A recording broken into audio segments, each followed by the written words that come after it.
ഇപ്പത്തെ തലമുറയിലെ ആണുങ്ങൾ ഏതാ പെണ്ണുങ്ങൾ ഏതാന്ന് കണ്ടാൽ മനസ്സിലാവേ ഇല്ല.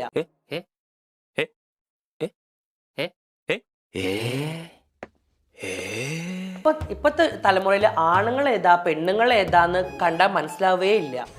അതെ ആൺകുട്ടികൾ മുടി വളർത്തി നല്ല മുടി വളർത്തിയിട്ട് പെണ്ണുങ്ങളെ ടൈപ്പ് ഓഫ് ജീൻസും ബാഗി ഡ്രസ്സും ഒക്കെ ഇട്ട് നടക്കുന്നില്ലേ?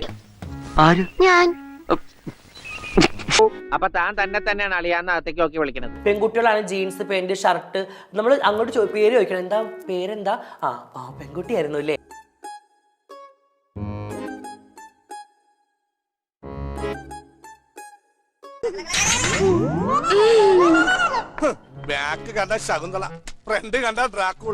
ബോയ്ക്കട്ടൊക്കെ അടിച്ച് പെൺകുട്ടികൾ നടക്കുന്നില്ലേ? എത്ര മുസ്ലിം പെൺകുട്ടി നടക്കുന്നുണ്ട്.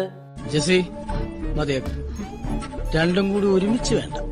ബോയ്ക്കട്ടൊക്കെ അടിച്ച് പെൺകുട്ടികൾ നടക്കുന്നില്ലേ? എത്ര മുസ്ലിം പെൺകുട്ടി നടക്കുന്നുണ്ട്. അതെ, ആദ്യം നീ നന്നാകാൻ നോക്ക്, എന്നിട്ട് മതി സ്വയം നന്നാകുന്നത്, കേട്ടാ? എത്രയോ പേര് നടക്കുന്നുണ്ട്. അതൊക്കെ നമ്മുടെ ഈമാൻ എന്ന് പറയുന്നത് നമ്മളെ ഉള്ളിലെ വിശ്വാസമാണ്. പടച്ചോനെ നോക്കിയാ ആമിനാജോ അവന്റെ ഒരു ഇൽമ് എല്ലാം പറഞ്ഞതുപോലെ നമ്മൾ ഇറങ്ങണി ഇനി വിടുന്ന ആപ്പിലാവും.